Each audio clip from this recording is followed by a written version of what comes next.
Il est 20 h en Guinée, vous êtes en direct sur KVTV et de vous retrouver au compte de cette édition d'information dont voici les titres.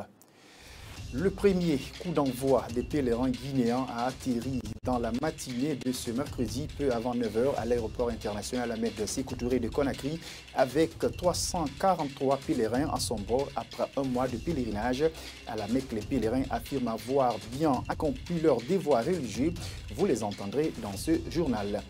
L'Inspection générale de l'État est revenue cet après-midi à l'occasion d'une conférence de presse sur le contenu du rapport de l'Inspection générale d'État sur l'état de la gouvernance. Il a été question pour les membres de cette institution d'apporter des éclaircissements sur des zones d'ombre nées au lendemain de la publication du rapport synthèse des constatations et des recommandations relatives à la gouvernance administrative et financière. Les détails, c'est dans ce journal.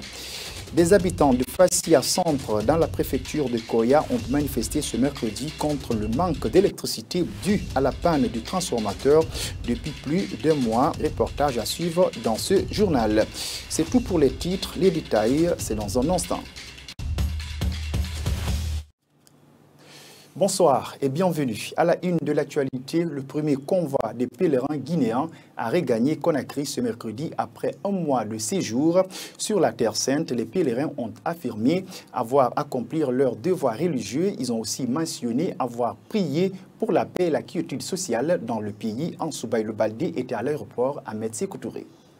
343 pèlerins guinéens sont revenus dans ce premier convoi en provenance de la Mecque. Ils font leur retour dans le pays après avoir accompli le pèlerinage au lieu saint de l'islam. À l'aéroport international Ahmed Sékou Touré de Bessia, ces hommes et femmes vêtus de blanc reviennent avec des sourires aux lèvres. Accomplir le Hajj, le 5e pilier de l'islam, c'est quelque chose de très important pour un musulman. Alors, je ne peux que me réjouir de me retrouver ici, sain et sauf, avec le devoir, le sentiment du devoir accompli. Ce qui m'a marqué, moi, personnellement, c'est le nombre de personnes qu'il y a. Parce que c'est difficile à expliquer. Il y a l'émotion, quand vous voyez tout ce monde-là qui converge et qui va à la même direction, qui prie le même Dieu, et c'est une émotion qui est difficile à expliquer. C'était la joie entre les pèlerins et les membres de leur famille venus les accueillir à l'aéroport. Aminata Bangoura a retrouvé sa mère saine et sauve. Je remercie le bon Dieu de m'avoir accordé cette grâce, de retrouver ma maman en bonne santé. Je remercie la Guinée, je remercie tout le monde. Merci beaucoup. Cette année, 3 pèlerins guinéens ont pour le moment perdu la vie à la Mecque. C'est une information confirmée par Edouard Sagno, chef de cabinet du secrétariat général des affaires religieuses. À date, nous avons 3 cas de décès, mais ce ne sont pas des décès dus à un quelconque cas de maltraitance, non. Ces cas de décès sont des cas naturels. Des cas naturels, les corps ne reviennent jamais dans le pays.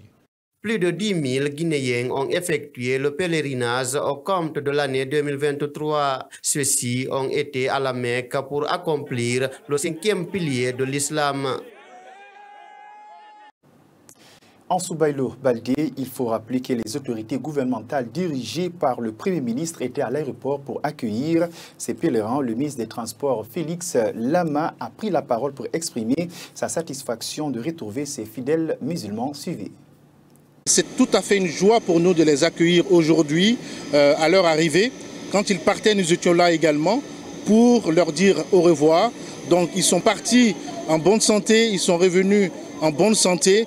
Il était tout à fait normal que nous venions les accueillir pour leur dire qu'ils sont bienvenus chez eux, encore une fois, et ensemble partager cette joie-là avec eux, parce que réaliser ce 5e pilier de l'islam, c'est le rêve de tout musulman de pouvoir effectuer cette démarche spirituelle, cette démarche religieuse.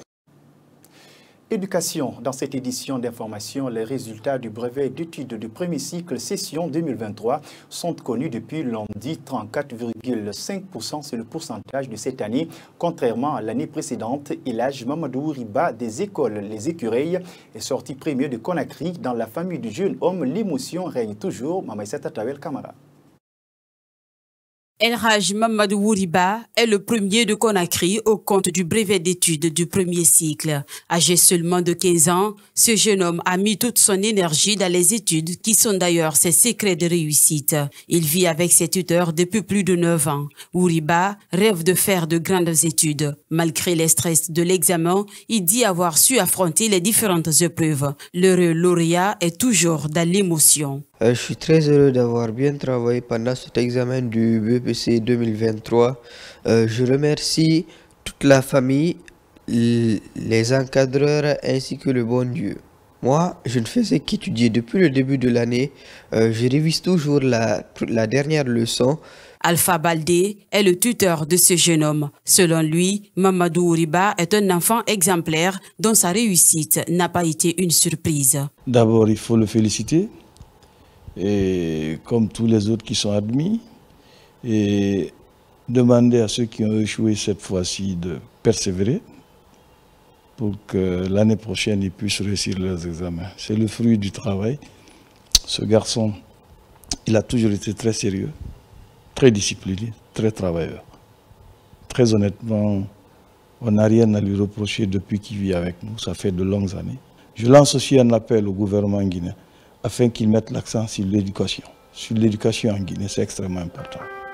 Il y a des pays qui n'ont ni pétrole, ni bauxite, comme le Japon, comme l'Allemagne, qui sont hyper bien développés parce qu'ils ont misé sur l'éducation. La clé de la réussite d'une nation, c'est l'éducation. Le désormais lauréat souhaite devenir un banquier ou voire un médecin pour pouvoir sauver des vies. Je vous le disais en titre que l'inspecteur général de l'État était devant la presse ce mercredi. Il a été question pour les membres de cette institution de contrôle de gestion d'État d'apporter des éclaircissements sur des zones d'ombre nées au lendemain de la publication du rapport synthèse des gouvernances administratives et financières établies au cours de la période allant du 1er janvier au 31 décembre 2022. Amara Bangoura pour en savoir davantage. C'est le rapport qui aura alimenté les débats en Guinée. L'un des sujets au cœur des polémiques demeure celui lié aux 346 faux diplômes constatés sur 1004 diplômes recouvrés. Il y a la liste de toutes les personnes concernées, les années de recrutement. Et cela n'a rien à voir avec les cadres actuels. Les gens veulent chercher, coûte que coûte, à savoir qu'est-ce qui s'est passé sous le CNRD. Qu'est-ce qui s'est passé? Est-ce que ce n'est pas des faux diplômes que nous avons utilisés nous-mêmes pour être recrutés? Sur la situation de l'Office guinéen de publicité, le vérificateur général soutient que la régie a fait l'objet de la mission de l'inspection générale d'État et que la publication des conclusions n'est pas de son ressort. On ne peut pas nous permettre, moi je ne peux pas, devant vous la presse ici, me mettre à dire oui, à l'OGP il y a ici, il y a ici, ça. Non. Nos rapports sont destinés au chef de l'État. Nous avons l'obligation de protéger les informations sensibles auxquelles nous avons accès. La question liée à la permutation entre DG et DGA des établissements publics à caractère administratif sollicités par le chef du gouvernement a été abordée. L'IGE a souligné que le rapport ne fait pas mention sur l'indépendance de l'institution. Le vérificateur rassure et promet de démissionner dès qu'il sentira l'émission du président de la République. Autre facette de l'actualité, des habitants de Fassia Centre dans la préfecture de Koya sont exaspérés par le manque d'électricité dû à la panne du transformateur depuis plus de mois. Ce mercredi, ils ont manifesté leur ras-le-bol en barricadant de la route secondaire de dit quartier. Quelques minutes après, les forces de l'ordre présentes sur les lieux tentent de remettre de l'ordre. Néné Oumou Baldé et Kabene Sano, reportage. Voici en image le transformateur qui est en panne et qui serait à la base de cette manifestation des jeunes. Selon les témoins, cela fait plus de mois que Fassia Centre, précisément Bafon, est en manque d'électricité. Il y a à peu près 1 mois et 3 semaines, nous n'avons pas d'électricité. Mais ici, même pour boire de l'eau, il faut qu'il y ait l'électricité, il faut le courant. S'il n'y a pas d'électricité, il n'y a pas de robinet ici. C'est les forages qui sont creusés un peu partout. C'est le courant qui nous donne l'eau. Donc ça fait mal réellement. Ici, nous avons beaucoup souffert. C'est pourquoi nous avons décidé aujourd'hui uniquement aller réclamer, parler à l'autorité pour qu'ils nous aident à connaître l'électricité.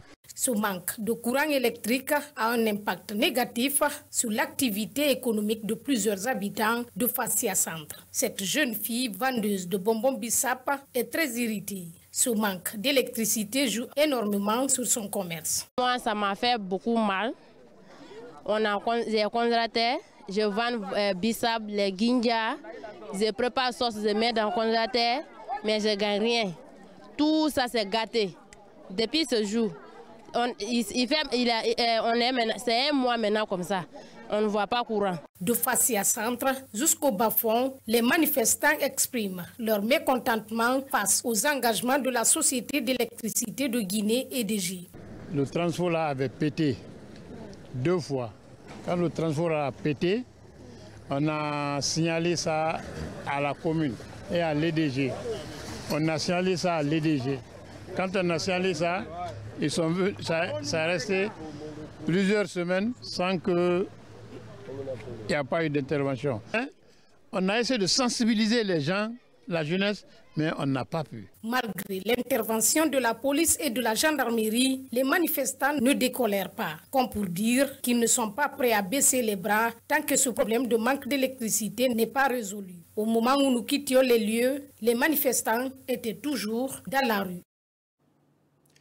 Une quantité de vivres composés de riz, de sucre et de l'huile a disparu du magasin de la mosquée Dar es Salam de CBA dans le quartier Kuntia. Il y a quelques jours de cela, ces denrées étaient en don de l'Arabie Saoudite aux fidèles de cette mosquée. L'imam Elhaj Mamadou Rajaïba a été surpris par ce cas de vol. Il donne un délai de 24 heures aux malfrats qui ont eu le courage de voler dans l'enceinte même de la maison de Dieu. Reportage Mamadou Tanouba. C'est un fait inédit qui a surpris l'imam de la mosquée du secteur CBA Nord dans le quartier Kuntia, Elhaj Mamadou Rajaïba. Des vivres composés de 4 sacs de 50 kg de riz, de bidons d'huile et de 20 kg de sucre offerts par l'Arabie Saoudite ont mystérieusement disparu du magasin de ce lieu de culte. Où les voleurs n'ont laissé aucune trace de leur passage car la porte du magasin ne présente aucun signe de cambriolage.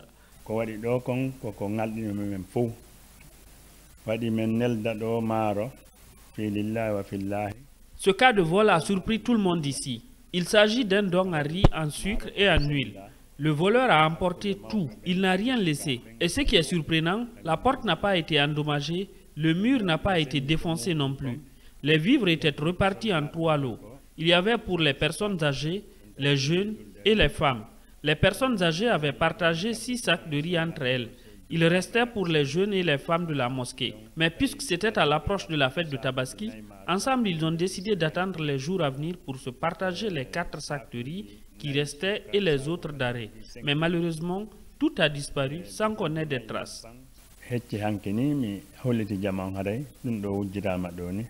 L'imam Elhaj Mamadou Rajaïba donne un délai de 24 heures aux malfrats qui ont volé ces vivres destinés aux femmes et aux jeunes de la mosquée. Nous accordons un délai de 24 heures à compter d'aujourd'hui à celui ou ceux qui ont pris ces vivres. S'ils ne ramènent pas ce qu'ils ont pris, nous allons invoquer Dieu pour qu'il fasse la lumière sur cette affaire en nous montrant les malfaiteurs au grand jour. C'est la 2e fois que ce genre de vol est enregistré dans cette mosquée. Il y a 2 ans de cela, c'est l'amplificateur qui a été dérobé. Maintenant, place au sport pour sa première participation à une Coupe d'Afrique des Nations des moins de 23 ans. La Guinée est limitée en demi-finale. Avec cette défaite, le Sili Espoir est éliminé dans la course vers le trophée. Il va affronter le Mali ce vendredi tout en espérant décrocher un ticket de qualification pour les JO Paris 2024. Reportage Aïssata Kourma. Very early, the Olympic Pharaohs look to be on their way to Paris 2024. Menés dès la 9e minute de jeu, les poulains de Morlaye Cissé n'ont pas pu trouver les ressources nécessaires pour revenir au score. Une grosse déception pour l'entraîneur de la Guinée et ses hommes.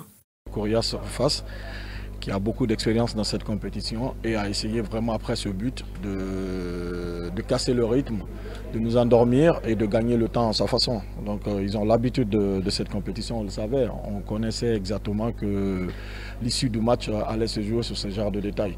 Sinon après cette frappe sur le but qu'on prend en première mi-temps, sur juste une petite erreur, on l'a payé pendant tout le match, quoi. Sinon, dans l'ensemble, on a les meilleures occasions. Selon moi, on a manqué un peu plus de vitesse dans le dos de cette défense parce qu'on savait qu'elle était un peu en difficulté. C'est ce qu'on a essayé d'apporter en deuxième mi-temps. Il y a eu des situations, mais la finalité est que il y avait un gardien aussi ce soir qui a vraiment brillé, qui nous a empêché de revenir sur le score. Selon ce spécialiste sportif, l'objectif de la sélection doit être la qualification directe pour les Jeux Olympiques Paris 2024. Pour moi, premièrement, le Sili U23 n'a pas été chanceux seulement. Sinon, c'est vrai qu'il y avait quelques difficultés que l'équipe a rencontrées dans le match. Mais l'équipe n'a pas aussi été chanceuse sur tout le coup. Sinon, les enfants, ils ont montré de la volonté. Ce qu'il faut déjà, après le match hier en conférence de presse, l'entraîneur il a versé des larmes, mais je pense que ce n'est pas le moment, ce n'est pas encore totalement perdu parce que l'objectif ce n'est plus le trophée, l'objectif c'est d'aller à Paris 2024 pour les Jeux Olympiques. À noter que l'équipe dirigée par Morlaye Cissé doit jouer contre le Mali pour une 3e place afin d'obtenir une qualification aux Jeux Olympiques Paris 2024. Bonne chance au Sili Espoir.